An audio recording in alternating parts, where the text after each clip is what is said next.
Okay guys, सबसे पहले हम बायोकेमिस्ट्री की अब हम करने बायोकेमिस्ट्री के अंदर बायो एनर्जेटिक्स की हम मार्किंग्स करने लगे हैं। तो ये बायो एनर्जेटिक्स का ये अब चैप्टर यहाँ से स्टार्ट होता है। अच्छा, ये बायो एनर्जेटिक्स है, ये सारे यहाँ से आपको सबसे पहले बायो एनर्जेटिक्स की डेफिनेशन आनी चाहिए और इसकी ये ना यहाँ पर मैं बायोमेडिकल इंपॉर्टेंस लिखी हुई थी, तो ये आपको इसकी बायोमेडिकल इंपॉर्टेंस आनी चाहिए। पहली तो ये चीज़ होती है। उसके बाद आपको यहाँ से स्टैंडर्ड फ्री एनर्जी की डेफिनेशन आनी चाहिए, बहुत इंपॉर्टेंट है। स्टैंडर्ड फ्री एनर्जी की डेफिनेशन वाइवाज में भी बहुत पूछते हैं, तो आपको ये लाजमी आनी चाहिए।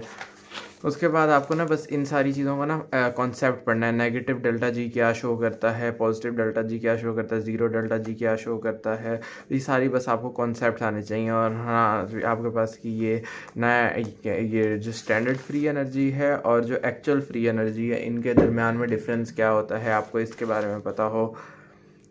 उसके बाद ये मैंने बता दी ये सारी चीज़ों का। उसके बाद आपने ना बस इन चीज़ों को रीड करके कॉन्सेप्ट बनाना है। मैंने तो इनको ना शॉर्ट लिस्ट कर लिया था, आप लोग भी कर सकते हैं। जिस तरह ये मैंने बायोएनर्जेटिक्स की डेफिनेशन, उसकी ये बायोमेडिकल इंपॉर्टेंस, उसके बाद आपके पास ये स्टैंडर्ड फ्री एनर्जी, उसका फार्मूला, उसकी डेफिनेशन, एक्चुअल फ्री एनर्जी की भी ये कर लिया था। और उसके बाद फिर वो जो सारा के सारा मैंने भी बताया ना, डायरेक्शन शायरेक्शन वगैरह सारा का सारा मैंने इस तरह करके शॉर्ट लिस्ट कर लिया था। इससे आपको बहुत आसानी रह जाती कि ये नेगेटिव है तो क्या होगा, पॉजिटिव है तो क्या होगा, फिर आगे ये डेल्टा जी और के इक्वेशन का क्या फार्मूला है, इतने उसमें मैंने वो सारी की सारी चीज़ों को ना शॉर्ट लिस्ट कर लिया था। मैंने ये नोट्स भी क्या कहते हैं अपलोड किए हैं मैं ड्राइव के अंदर, तो आप वहाँ से जाके भी देख सकते हैं। इनकी वो वाली भी फॉर्म है पूरी की पूरी, यानी जो क्या कहते हैं प्रिंटेड फॉर्म जो होती है वो भी है उसके अंदर ही, ड्राइव के अंदर ही। तो ये वाली चीज़ों का सिर्फ कॉन्सेप्ट, इधर से कोई SCQ नहीं आता, सिर्फ और सिर्फ ये।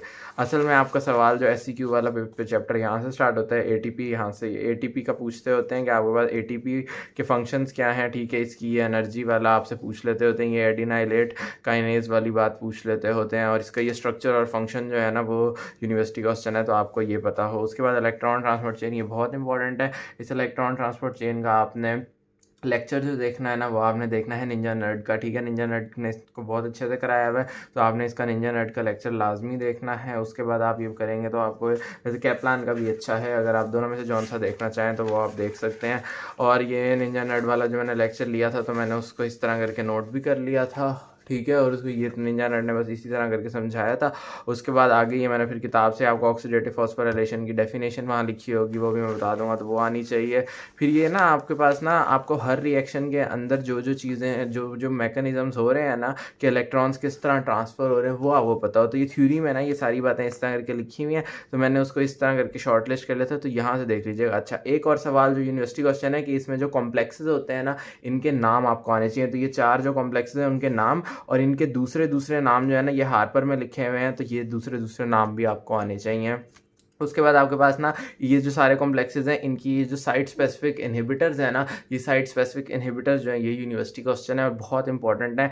ये आपके पास ना हार्पर के अंदर सही से लिखे हुए हैं, यहाँ पे ना थोड़े से लिखे हुए हैं, वो भी मैं अभी दिखा दूंगा कि वो कहाँ लिखे हैं। तो इलेक्ट्रॉन ट्रांसपोर्ट चेन, यहाँ से आपने बस ऑक्सीडेटिव फॉस्फोरिलेशन की डेफिनेशन करनी है, रीड करते जाना है, कॉन्सेप्ट बनाते जाना है। बाकी आप वो निंजा नर्ड वाला लेक्चर जब देखेंगे ना, तो आपको सारी चीज़ें शदीद क्लियर हो जाएंगी। उसके बाद ये वाली डायग्राम करनी है, इसके अंदर वही कॉम्प्लेक्सेस वाला सारा का सारा बताया हुआ है। इन सारी चीज़ों को बस रीड करते जाना है फॉर MCQs, कि जिस तरह आपको बताना चाहिए कि ये 4 ना हाइड्रोजन्स को कहाँ से कहाँ पे मूव कर रहा है, ये बात पूछी जाती है, तो ये आपको आनी चाहिए। अच्छा, उसके बाद आपके पास ये सारे के सारे ना यहाँ पे वो कॉम्प्लेक्स के ना इनहिबिटर्स हैं, लेकिन यहाँ पे बहुत थोड़े लिखे हुए हैं, तो आपने हार्पर से लाजमी ये देख लेने हैं। जहाँ पे मैंने जो नोट्स है ना उसके अंदर भी सारे के सारे चीज़ें लिखी हुई हैं, तो वहाँ से भी देख सकते हैं। ये कॉम्प्लेक्स 4 अलग से यूनिवर्सिटी क्वेश्चन में आया हुआ है, साइट स्पेसिफिक इनहिबिटर्स वही सारे के सारे जो हैं वो यूनिवर्सिटी क्वेश्चन में आए। ये सारी बातें बस आपने रीड करनी है फॉर कॉन्सेप्ट ओनली, कोई इतनी कोई खास इंपॉर्टेंट नहीं। केमी ऑस्मोटिक हाइपोथेसिस वेरी इंपॉर्टेंट, हमारे स्टैंड अप में भी आया था, तो ये बहुत इंपॉर्टेंट है। ये भी मैंने ना इसकी भी निंजा बहुत अच्छे से समझाया था। निंजा नर्ड के लेक्चर जो है ना इलेक्ट्रॉन ट्रांसपोर्ट के, वेरी गुड। ATP सिंथेस पूछ लेते हैं, इसकी ये डायग्राम भी आपको साथ बनानी होती है, तो आपको ये भी आनी चाहिए, डायग्राम समेत आना चाहिए। ये इसके जो डोमेन्स हैं वो सारा, और इसके ये तो इसके ना मैंने इस तरह करके फ्लो चार्ट एक बनाया हुआ था। ये कि ये ऑक्सीडेटिव है ना, तो इसके अंदर ये केमियोस्मोटिक हाइपोथेसिस था, ये केमियोस्मोटिक हाइपोथेसिस था, ठीक है, ये सारा का सारा। उसके बाद एटीपी सिंथेज यहाँ से कॉम्प्लेक्स 5 जो स्टार्ट हो रहा था, तो मैंने इसकी ये निंजा वाली डायग्राम बनाई होगी, वो क्योंकि थोड़ी सी ईजी थी, तो ये निंजा वाली डायग्राम थी, यही वाली बना दे। मैंने तो हमेशा यही वाली बनाई थी, तो ये अच्छी रह जाती है। और ये इसके अंदर जो काम हो रहा है तो उसका ये मैंने फ्लो चार्ट भी बना लिया हुआ था। तो ये आपका ये बहुत इंपॉर्टेंट क्वेश्चन है, तो ये आपको आना चाहिए। उसके बाद आपके पास ना ये ब्लॉकर्स और ना अनकपलर्स, ये भी बहुत इंपॉर्टेंट है। वाइवा के मोस्ट फेवरेट क्वेश्चंस हैं, यूएस एमएलई में भी ये इंपॉर्टेंट होते हैं।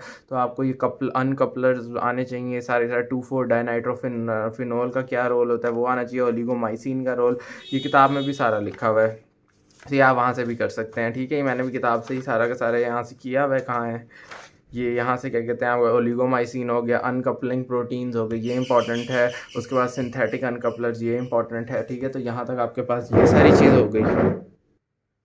उसके बाद हमारे पास ना आपने यहाँ से नेक्स्ट जो है ये रिड्यूसिंग इक्विवेलेंट ट्रांसपोर्ट, ये बहुत इंपॉर्टेंट कॉन्सेप्ट है, इसको बहुत अच्छे से करना है। ये यूनिवर्सिटी क्वेश्चन भी है, और ये डायग्राम्स जो है ना ये दोनों very very very very very important. और ये दोनों डायग्राम्स जो हैं यहाँ पे थोड़ी सी खच मारी हुई है, लेकिन ना ये हार्पर में बहुत अच्छी करके बनाई हुई हैं, तो ये कर लेना ना, तो ये बहुत इंपॉर्टेंट है। और ये आपसे बहुत वाइवाज में भी पूछा जाता है और उसमें भी बहुत पूछा जाता है।